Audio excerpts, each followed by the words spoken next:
that's a big shape here. I have taken. Change the angle there. I will try to use the custom shapes. Create a design. So we will generate the different shapes.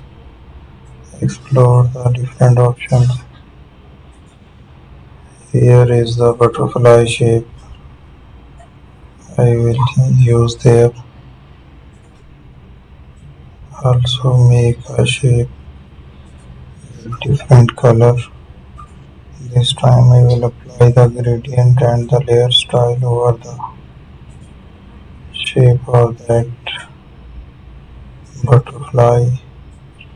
So these are the custom shapes we are choosing there.